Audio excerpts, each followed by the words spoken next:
The tension between the two vessels hung in space like an invisible wall.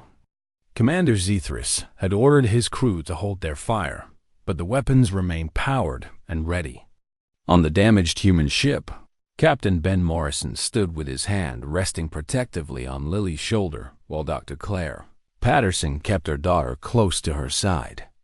Neither species fully understood the other, and that lack of understanding was dangerous. Linguist Torvin stepped forward from his station at the back of the Velthrani bridge. He was an older officer, quiet and thoughtful, with a reputation for seeing patterns that others missed. His specialty was communication, not just the words, but the meaning behind them. He had studied the languages of 40 different species during his career, and he had developed an instinct for truth that went beyond simple translation. "Commander," Torvin said carefully, "may I make an observation?" Zethris nodded without taking his eyes off the screen. "The child has shown no fear since the moment she appeared." "None at all." She smiled at us. She offered to show us her artwork. She asked us questions about our appearance with genuine curiosity. "These are not the behaviors of someone trained for combat or deception." "Unless she is trained so well that she does not show her training," Lyron countered. "Perhaps," Torvin admitted. "But consider the adults." When the male arrived, his first instinct was to protect the child, not to use her. When the female arrived, she embraced her daughter before speaking to us. These are not the actions of beings who view their young as tools or weapons. These are the actions of beings who treasure their children above all else. Zethris considered this. Torvin was wise, and his observations had proven valuable many times before. But the fear of the Drevens was deep in Velthrani bones, and it was not easy to set aside. On the screen, Lily squirmed in her mother's protective embrace. "Mom, you are holding me too tight. I cannot breathe properly." Dr. Patterson loosened her grip slightly but did not let go. "I am sorry, sweetheart. I was just scared for you." "But why?" "The aliens are nice." They answered when I said hello. Captain Morrison looked at the Velthrani officers with an expression that mixed confusion with concern. "I apologize if we have done something to cause alarm. We are explorers, not warriors. Our mission is to make peaceful contact with new species and learn about the galaxy. We mean you no harm." Zethris leaned forward slightly. "In our experience, Captain, the most dangerous species are often those who claim to be peaceful. Tell me, why was your child permitted to answer our hail? In what culture is it acceptable for the young to speak for the old?" Morrison seemed genuinely puzzled by the question. "It was not permitted. It was an accident. Lily wandered onto the bridge while we were dealing with the emergency, and she happened to be here when your transmission came through. Human children are naturally curious. They explore, they ask questions, and they often go places they should not go. It is part of how they learn about the world. You do not keep your children secure during times of danger? We try to, but children do not always cooperate. They have their own minds, their own wills. We cannot control them completely, nor would we want to. Independence is something we value in our young, even when it causes problems." Torvin listened carefully to every word. The human speech patterns were fascinating to him. Their language was rich with emotional content, full of subtle meanings that went beyond the literal definitions of words. He noticed something else as well. When the humans spoke about their children, their voices changed. They became softer, warmer, more gentle. This was not the way soldiers spoke about weapons. "Commander," Torvin said, "may I ask them a question directly?" Zethris hesitated, then nodded his permission. Torvin stepped closer to the communication station and spoke clearly. "Humans, I am linguist Torvin. I study how different species communicate and understand each other. I have a question that may seem strange, but I ask you to answer honestly. Do your people keep animals as companions?" creatures that serve no practical purpose but are kept simply for the pleasure of their presence. The question caught the humans off guard. Captain Morrison and Dr. Patterson exchanged confused looks. "You mean pets?" Lily answered before the adults could respond. "Yes, we have pets. I have a cat named Luna. She sleeps on my bed, and sometimes she brings me dead bugs as presents. It is gross, but my mom says it means she loves me." The Volfrani bridge fell silent once again. Torvin felt a strange sensation spreading through his chest. It took him a moment to recognize it as Hope Dot in his many years of study. He had learned that species who kept companion animals were almost always peaceful at their core. The ability to love a creature simply for its existence, to care for something that offered nothing in return but affection, was a sign of deep emotional capacity. Conquerors did not keep pets. Warriors did not waste resources on creatures that served no military purpose. Only species with gentleness in their hearts formed bonds with other living things for no reason other than love. "This is significant," Torvin said quietly to Zethris. "The Drevens never kept companion animals. Their records show they viewed all other creatures as either tools or obstacles. But these humans keep creatures simply because they enjoy their company. This suggests a fundamentally different approach to existence." Zethris wanted to believe what Torvin was saying. But 200 years of caution was not easy to overcome. On the screen, Dr. Patterson was explaining something to her daughter in a low voice. Lily's face showed understanding, then sadness. "Mom says you were scared of us," Lily said to the Velthrani. "She says sometimes people are afraid of things they do not understand. I get scared too sometimes. When there are thunderstorms, I hide under my blanket. But my mom says being scared is okay as long as you do not let it make you mean." The simple wisdom of the child's words struck Torvin like a physical blow. Here was a being who had lived only a tiny fraction of his lifetime, and yet she understood something that many ancient Velthrani had never grasped. Fear was natural, but it did not have to lead to violence. First Officer Hannah Cole appeared on the screen behind Captain Morrison. She was calm and professional, with short blonde hair and steady gray eyes. "Captain, I have a status report. Engine repairs are progressing, but we need at least 4 more hours. Life support is stable for now." "Thank you, Hannah," Morrison replied. He turned back to the screen. "Commander, we've been honest with you about our situation. We are damaged and vulnerable. If you intended to attack us, we would have little chance of defending ourselves. But we hope you will choose peace instead. We have traveled very far from our home, and we have encountered many wonders along the way. Meeting your species could be another wonder, if you give us the chance." Zethris looked at the humans on the screen.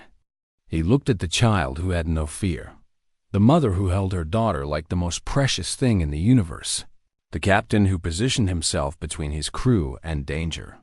He looked at Torvin, whose eyes showed conviction, and at Lyran, whose fear was slowly turning to uncertainty. "Lower the weapons," Zethris said finally, "but keep the shields active. We will talk more, and we will decide what to do based on what we learn." Lily's face brightened with a smile. "Does this mean we can be friends now?" Zethris did not know how to answer that question. He had never had a friend outside his own species. The concept seemed strange and perhaps impossible. But when he looked at the small human child with her bright eyes and hopeful smile, he found himself wanting to try. The Velthrani shuttle docked with the damaged human vessel 3 hours later.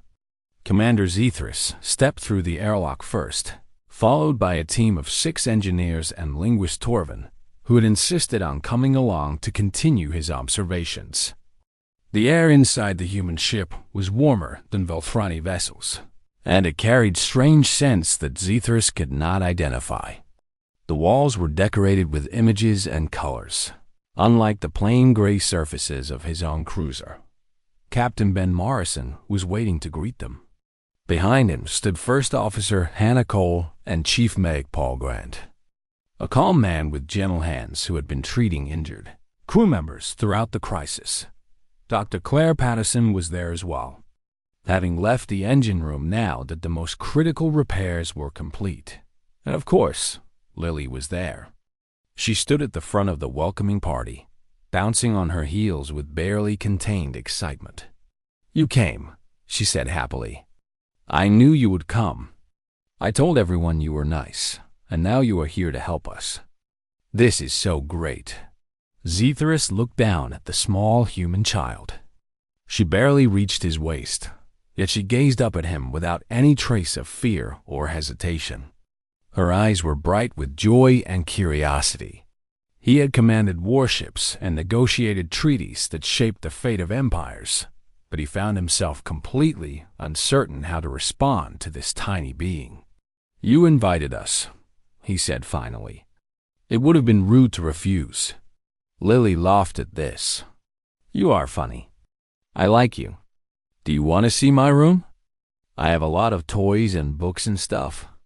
Luna is in there too, but she might hide because she gets scared of new people." Dr. Patterson gently placed a hand on her daughter's shoulder. "Commander Zethris is here to help fix our ship, sweetheart. He probably does not have time for a tour." Zethris considered this for a moment. The practical thing to do would be to focus on the repairs and return to his vessel as quickly as possible. But he had come here partly to understand these humans better, and he suspected he would learn more from this child than from any official briefing. "I would be honored to see your room," he said, "if your mother permits." Lily's face lit up like a star going supernova. She grabbed Zethris by the hand and began pulling him down the corridor before anyone could object. The commander allowed himself to be led, his four eyes taking in every detail of the human vessel. The walls were lined with windows that showed views of space. Plants grew in small containers, adding touches of green to the metal environment. Crew members passed by, nodding politely at their alien guests while hurrying to their repair stations. Children appeared occasionally, peeking out from doorways with curious faces before being called back by protective parents. "How many young ones are on this vessel?" Zethris asked. 23 kids, Lily answered. "We have a school and a playroom and everything. Sometimes we have movie nights where everyone watches stories together. It is really fun. You bring your children with you on exploration missions into unknown and potentially dangerous regions of space? Of course. Families stay together. That is just how it works." Zethris thought about this. Velthrani exploration vessels never carried children. The young were kept safe on homeworld colonies, far from any danger. The idea of bringing them into the unknown was considered irresponsible at best and criminal at worst. But these humans seemed to view it as completely normal. Lily's room was small but filled with personality. Drawings covered the walls, depicting everything from flowers to spaceships to creatures that Zethris did not recognize. A sleeping platform was pushed against one wall, covered in soft blankets and surrounded by small toys. In the corner, a furry creature with pointed ears and sharp eyes watched the visitors with obvious suspicion. "That is Luna," Lily said. "She is scared right now, but if you sit very still and do not make sudden moves, she might come say hello." Zethris lowered himself carefully to the floor, folding his long legs beneath him. The action seemed to amuse Lily greatly. Luna, the cat, watched him with narrowed eyes but did not flee.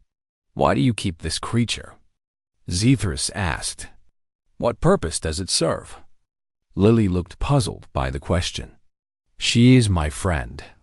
She keeps me company when I am lonely, and she purrs when I pet her, and she makes me feel happy. Does there need to be another purpose? Among my people, every creature serves a function.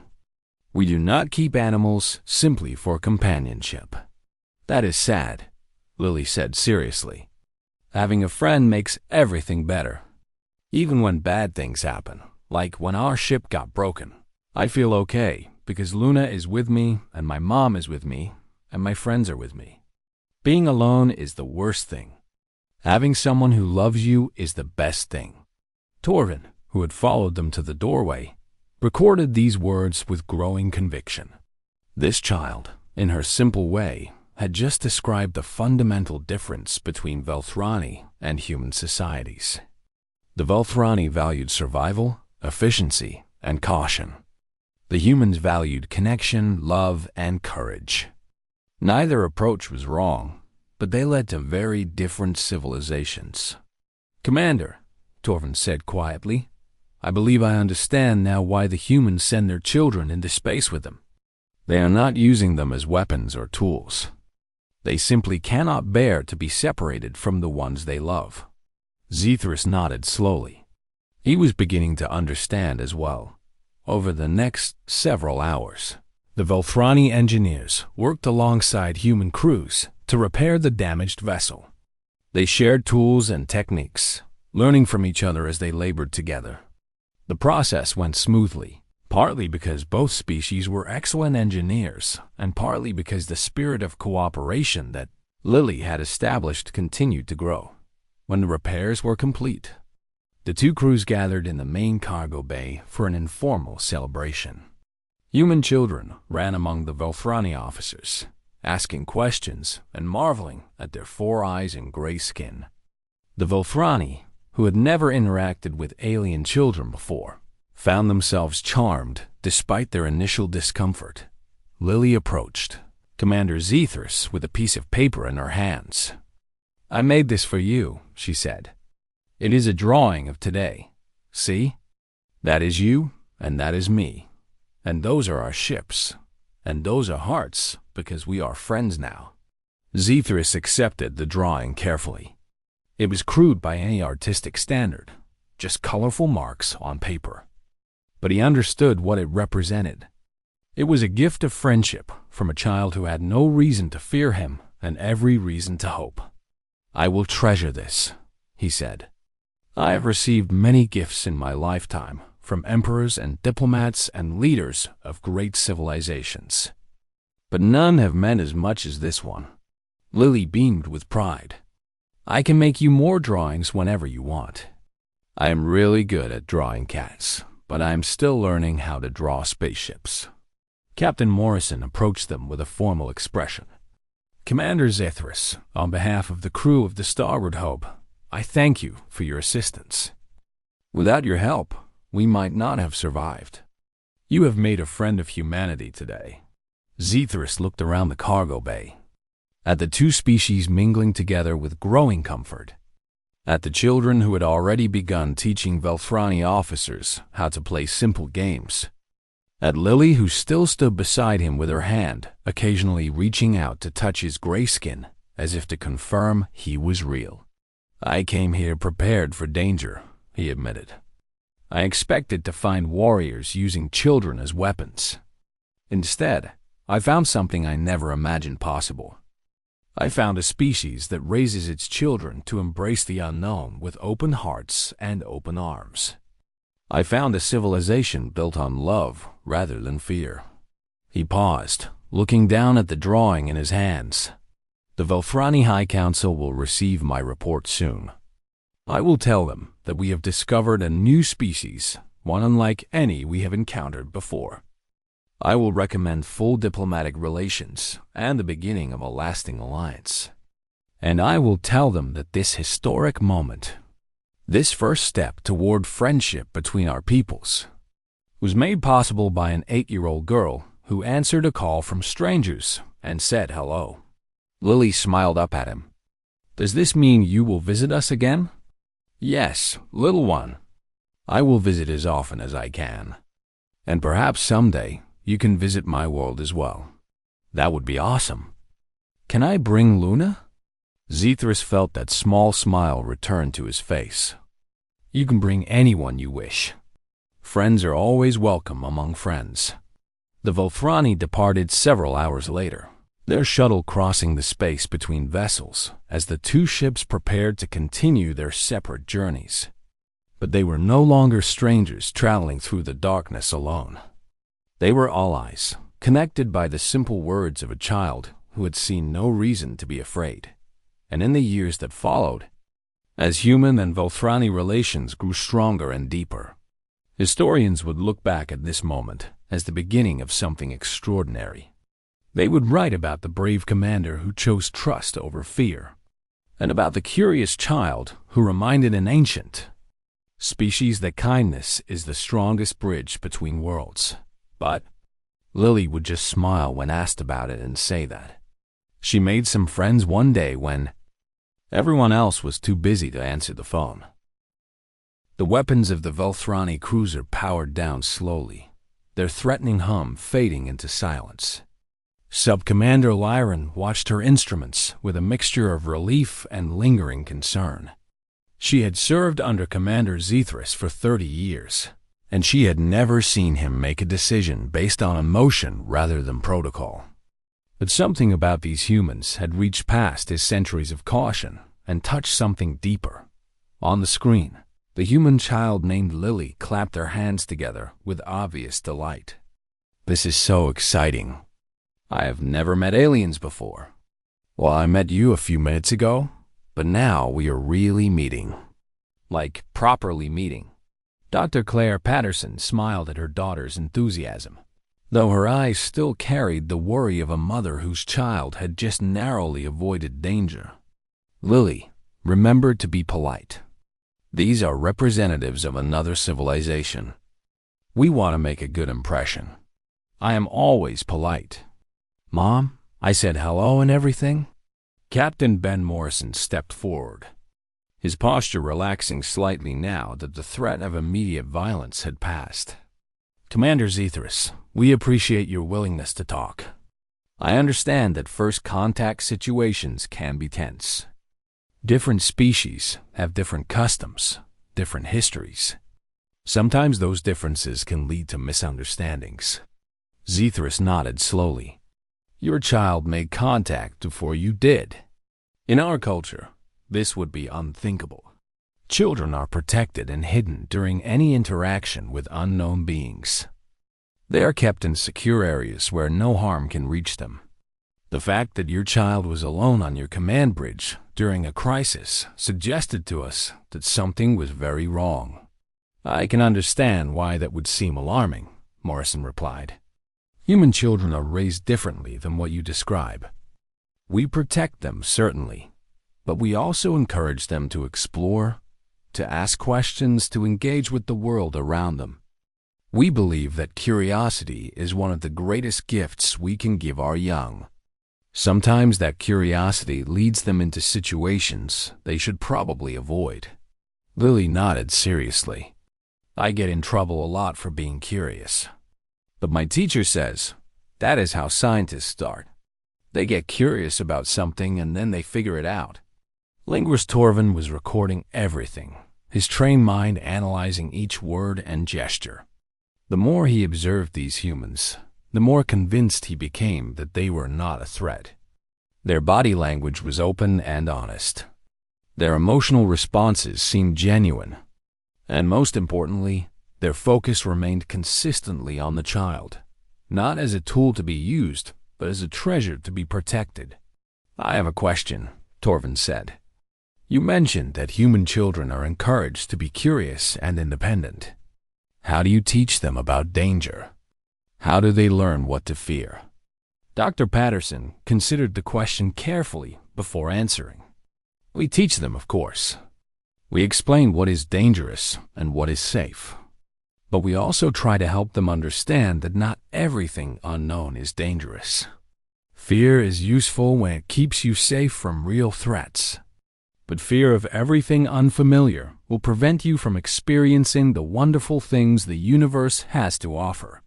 So you raise your children to approach the unknown with hope rather than fear?" "We try to. It does not always work. Some of our children grow up to be cautious and careful. Others grow up to be bold and adventurous. Each person finds their own balance. But yes, we believe that a little courage in the face of the unknown is a good thing." Zethris found himself deeply affected by these words. The Volfrani approach to child-rearing was the opposite of what the humans describe. Volfrani children were taught to fear everything that was not familiar. They were raised in protective environments where nothing unexpected could reach them. The idea of encouraging a child to embrace the unknown seemed reckless and dangerous. And yet, looking at Lily, he could not deny the results. This small human had faced an alien species with nothing but a smile and an offer of friendship. She had felt no fear because she had not been taught to fear. She had only been taught to be kind. "Your child called out to us across the darkness of space," Zethris said slowly. "She did not know what we were. She did not know if we were friend or enemy. But she said hello anyway. In all my years of first contact situations, I have never experienced anything like this."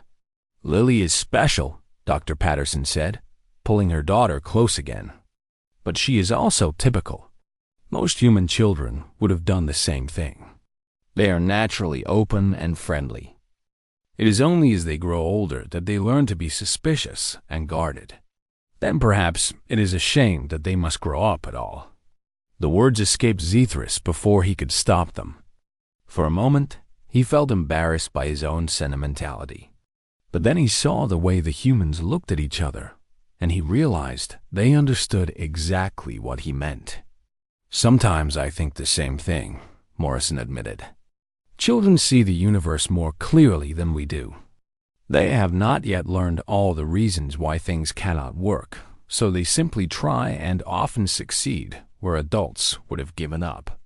First Officer Hannah Cole spoke up from behind the captain. "Sir, we have received confirmation from engineering. Dr. Patterson's repairs are holding, but we could use additional assistance if any is available. Our hull breaches are beyond what we can patch with our current resources." Morrison turned back to the screen. "Commander, I understand if this is too much to ask given that we have just met. But we would be grateful for any assistance you could provide. We have materials for trade, if that helps. Our databanks contain information about our home system and the regions of space we have explored." Zethris considered the request. Helping an unknown species was a significant risk. There were protocols to follow, reports to file, permissions to obtain from the High Council. The safe thing to do would be to refuse politely and continue on their way. But Zethris was tired of always doing the safe thing. He was tired of letting fear guide every decision. He was 200 years old, and in all that time, he had never once taken a chance on something new. "We will help you," he said. "I will send a team of engineers to assist with your repairs. In exchange, I ask only that we continue this conversation. I want to learn more about your species and your way of life." Lily bounced up and down with excitement. "This is the best day ever. We are making friends with aliens. Wait until I tell everyone at school. They are going to be so jealous." "Lily, calm down," Dr. Patterson said gently. "This is a serious moment in human history. We are making first contact with a new civilization." "I know, Mom. That is why it is the best day ever." Zethris felt something he had not felt in many decades. He felt his mouth curve upward in what his species called a smile. It was a small expression, almost invisible to those who did not know what to look for. But it was there, this small human child, with her drawings and her curiosity and her complete lack of fear, had done something that decades of diplomacy and centuries of protocol had never accomplished. She had made Commander Zethris smile. "Lyran," he said, "prepare a shuttle with our best engineers. I will lead the team myself." Lyran's eyes widened in surprise. "Commander, is that wise?" "We still do not know if they can be trusted." "No, we do not. But we will never learn if we do not take the first step. And I find myself curious about these humans. I want to see their ship, meet their crew, and understand how they raise children who greet the unknown with open arms." He looked at the screen one more time. at the small family that had changed everything in the span of a single conversation. Besides, he added quietly, I have lived for 200 years, and I have never had a friend from another species. Perhaps it is time to try something new. The Velthrani bridge hummed with quiet tension.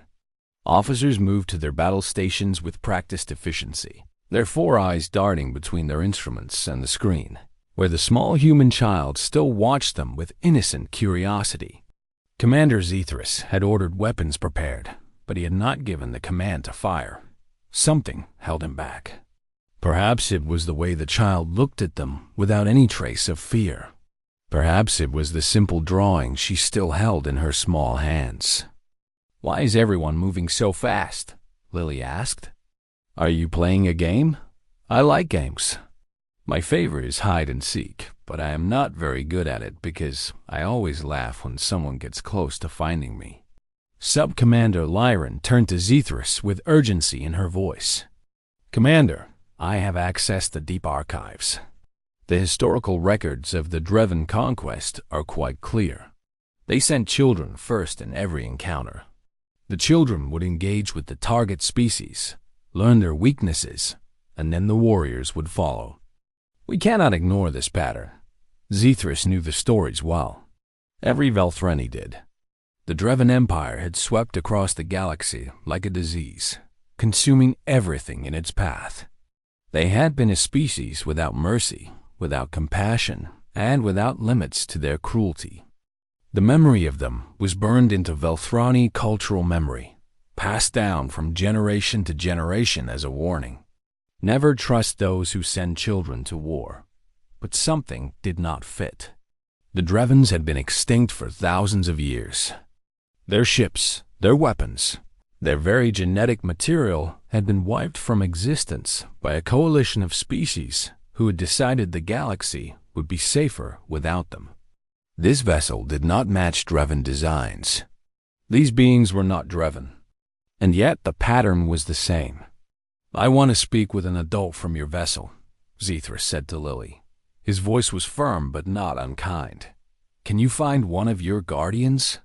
Lily thought about this for a moment. I could go get my mom, but she told me to stay out of the engine room because there is fire and broken stuff everywhere. She said it is dangerous for kids. But maybe I could use the ship communicator to call her? Before Zethris could respond, movement appeared behind Lily on the screen. A tall being rushed onto the bridge of the damaged vessel.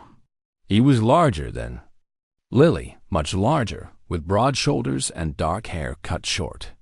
His face showed signs of exhaustion and stress, with dark circles under his eyes and sweat on his forehead. He wore a uniform that was torn and stained with what looked like oil or some other mechanical fluid. The moment he saw Lily standing at the communication station, his expression changed.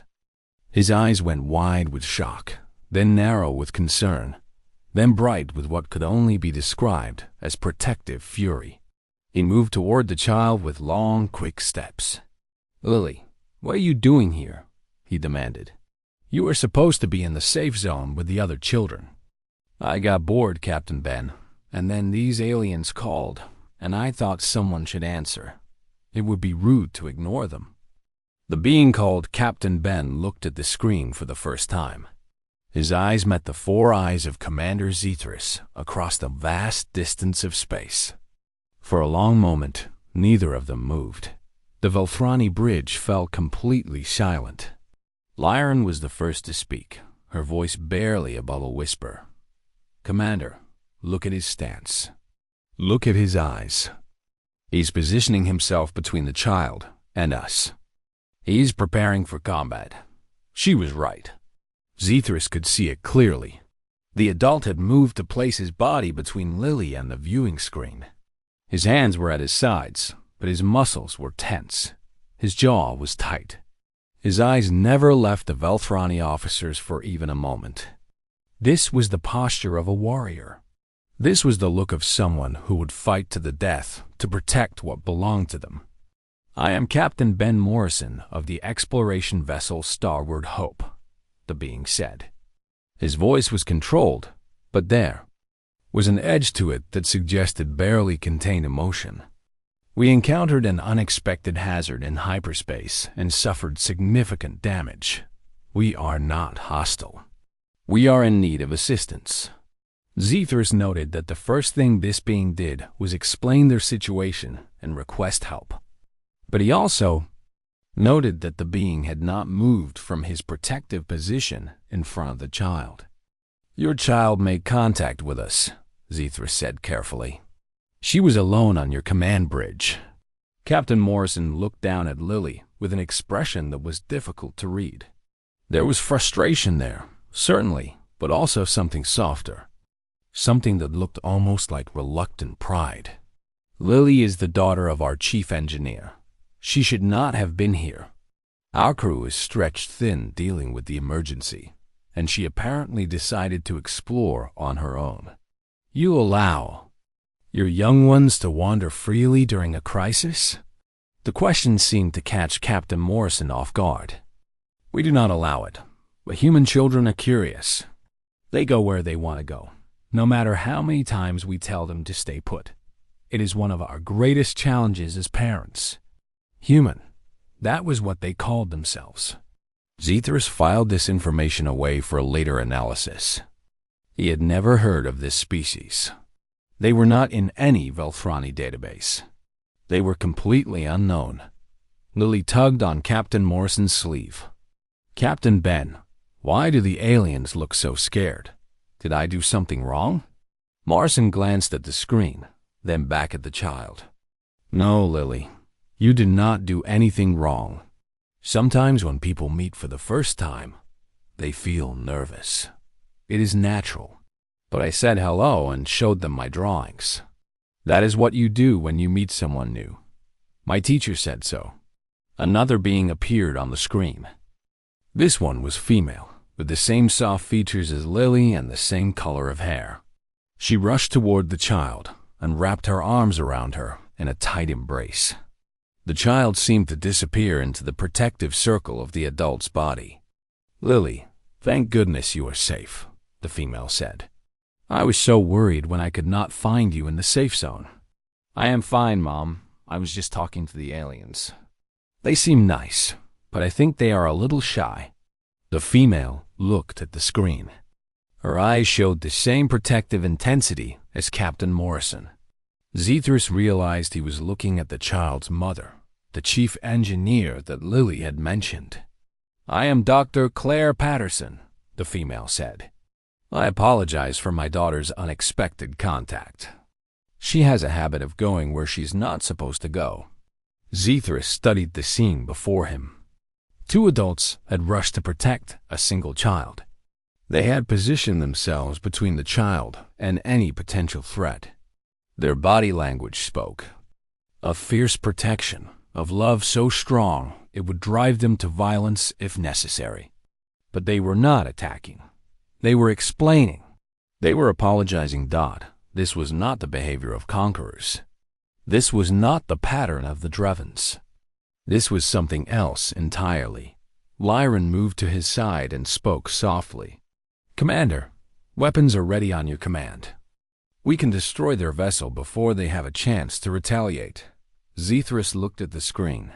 He looked at the damaged ship, the exhausted adults, and the small child who still smiled despite everything happening around her.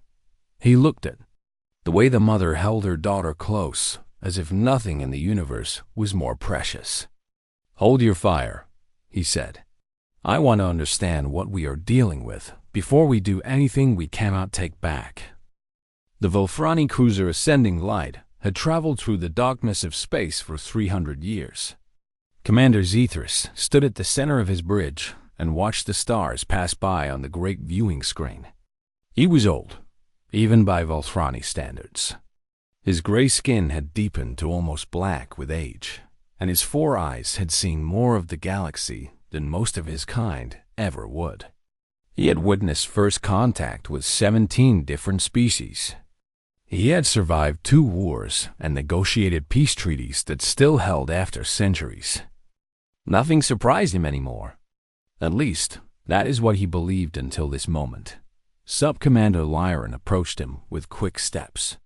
She was young, barely 60 years old, and her curiosity often got the better of her careful training. Zethris valued her for this quality, even when it tested his patience. She carried a data tablet in her thin fingers, and her eyes were wide with something between excitement and fear. "Commander, our long-range sensors have detected a vessel," she said. "It does not match any design in our archives." Zethris turned to look at her.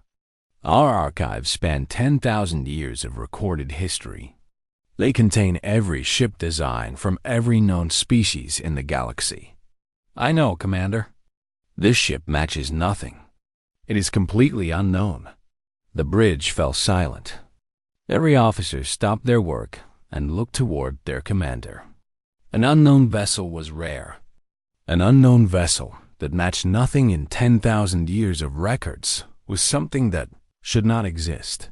Zethris walked toward the main viewing screen and gestured for magnification. The image changed, and he saw it clearly for the first time. The ship was damaged. Parts of its outer hull were torn open, and debris floated around it like a cloud of broken metal. It was smaller than the ascending light, perhaps a third of the size, and its design was strange but somehow elegant.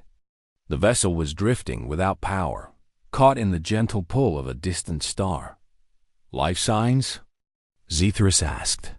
"Yes, Commander. Approximately 140 organic beings. They are alive, but their power systems are failing. They have perhaps 6 hours before life support collapses completely." Zethris considered his options carefully. Standard protocol demanded caution when encountering unknown species. The Velthrani had survived for so long because they never rushed into situations they did not understand. But those beings on that damaged ship would die if no one helped them. His people were not cruel. They were careful, but they were not cruel. "Open a hailing frequency," he ordered. "Let us see who we are dealing with." Lyran nodded and transmitted the standard greeting used for first contact situations. It was a simple mathematical pattern followed by images showing peaceful intent. Every spacefaring species in the known galaxy recognized this greeting. They waited for a response. Nothing came. "Perhaps their communication systems are damaged," Lyran suggested. "Try again. Use all available frequencies." She did as ordered. The seconds passed slowly. Zethris watched the damaged vessel and wondered about the beings inside. Were they frightened? Were they already dead? Were they simply unable to respond? Then the screen flickered, and an image appeared. Zethris felt his heart stop. A child looked back at him. She was small, with soft brown hair pulled into 2 messy bundles on either side of her head.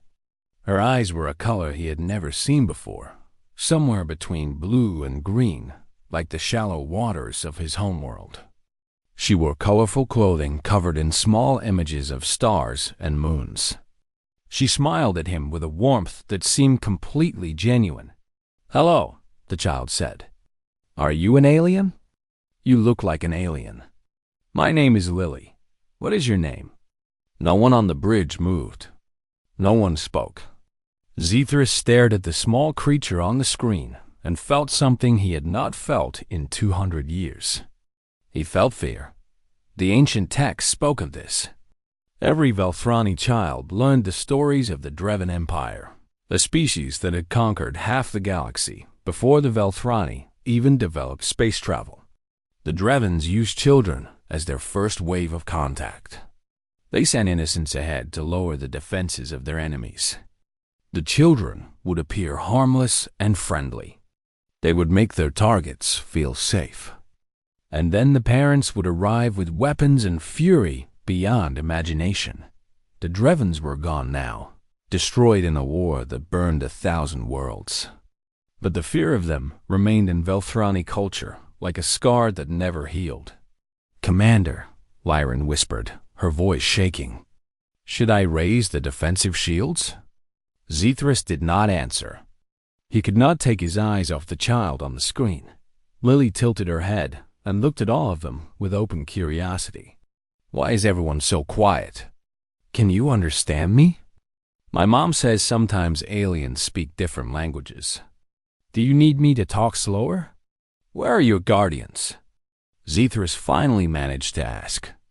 His voice came out harder than he intended. Where are the adults of your vessel? Lily shrugged her small shoulders. Everyone is really busy right now. We hit something in space, and it broke a lot of stuff. Mom is fixing the engines, and Captain Ben is helping with the big repairs. I was in the playroom, but I got bored. So I came to the bridge to see if anything fun was happening. And then your face showed up on the screen.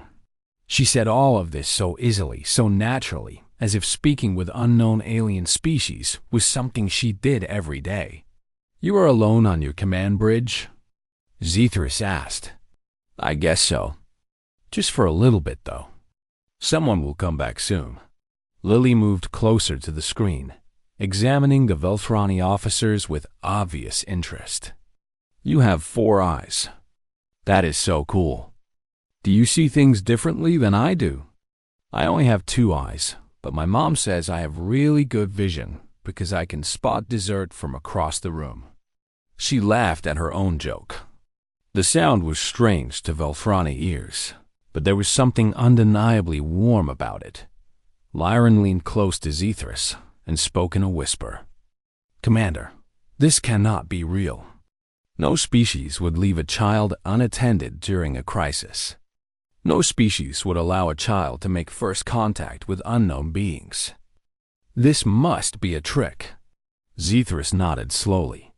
Everything Lyran said made perfect sense. This situation violated every known pattern of civilized behavior. Either this species was so primitive that they did not understand the danger, or they were so advanced that they did not care. Neither option was good. Hey, do you want to see my drawings? Lily asked suddenly. She held up a piece of paper covered in colorful marks. I drew our ship. See? And this is my mom, and this is my cat Luna, and this is Captain Ben. He is really tall, so I had to make him go off the page. Zethris looked at the crude drawing and then at the innocent face behind it. Everything inside him screamed that this was wrong. Children did not behave this way. Children did not approach danger with open arms and happy smiles. This was a trap. It had to be a trap. Battle stations, he ordered quietly. Prepare all weapons. Do not fire unless I give the command, but be ready. Lily noticed a sudden movement on the bridge. Her smile faded slightly. Is something wrong? Did I say something bad? My mom says I talk too much sometimes. Zethris stared at her, and for the first time in 200 years, he did not know what to do.